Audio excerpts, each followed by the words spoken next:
অনুভূতি কি বলো? অনুভূতি কি? অনেকদিন পর খাওয়াইতেছে কুকিং বিস্কিট দেয়। আমি একটা কুকিং বিস্কিট মাও আমি তাও খাইতে পারতেছি না, তো আমার সহজে খাওয়ায় আমার টাকা দিয়ে খাইতে হয়। আচ্ছা মাও আমি খাইতে পারতেছি, হ্যাঁ মাও আমি রুচিলাই খাইতে পারতেছি। রিজিও মালিক আল্লাহ, বুঝছো? সবসময় তো বিল আমি ওসিলা আমি আর কি আমি কিছু বলবেন? শিহরি তো সামিরা কিছু বলবো আমার?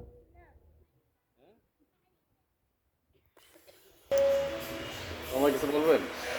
হ্যাঁ, আমি কি বলবো, আমি হলো হ্যাপি মানুষ। মেয়ে নিয়ে নাতি নিয়ে মেয়ে জামাই নিয়ে আমি আনন্দ করছি।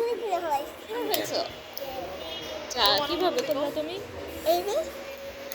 আমার অনুভূতি ভালোই, খারাপ না, ভালোই লাগতো। সব একসাথে আছি, খাওয়া দাওয়া করতেছি। খাওয়া এখনো আসে নাই, আসবে। তবে পরে কিন্তু তুমি কিছু বলতে পারবে না, কারণ ছবি কিন্তু তোমার উঠাইতে পারতেছি না।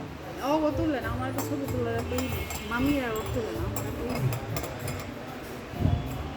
যে ওর লোকেও ছবি সেটা পরে কি পুরো বাংলাদেশ দিয়ে ওর সাথে তো কারোই না, ও তো অসুস্থ, এই জন্য তো বাইরেই করতে হচ্ছে।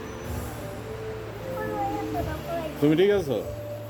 তুমি আবার যাবে, টেম্পার লো হয়ে যাব। বাসায় কামের উপর ডিপেন্ড করে। তুমি কিছু এই শীতের ভিতরে মাছ কখনো কাটা ছাড়াই না, পুরো কাটায় পরিষ্কার করো। আর যে কোনো জিনিস খেয়াল করে দৌড়াইতে বলতে পারো। মাছ তো কাটা, হ্যাঁ আমি কাটা নিয়ে আসছি না মাছ বাড়ির থেকে। সাক্ষী, মামি সাক্ষী আছে। 3 বছর একবার হ্যাঁ, না কই মাছ দিয়ে কাটা নিয়ে আসছি। মানে বিয়ের প্রথম না বিয়ের প্রথম না, এর আগেও কাটাইছি ওর থেকে। হ্যাঁ, আমার লাইফে আমি দেখিনি মাছ। আমি তো অনেক কষ্ট করে মাছ কাটতে দেখছি, কিন্তু আমি কাটায় আনতে দেখি। আপনি যতবার গেছেন তত মাছ কাটতেই দেখছেন। কাটতে গেলে মাছ কাটছে ওদের পরে এখন তুমি কাটায়ও না, মাছটা ঠান্ডা পড়তেছে আর বাচ্চা খুব ঠান্ডা।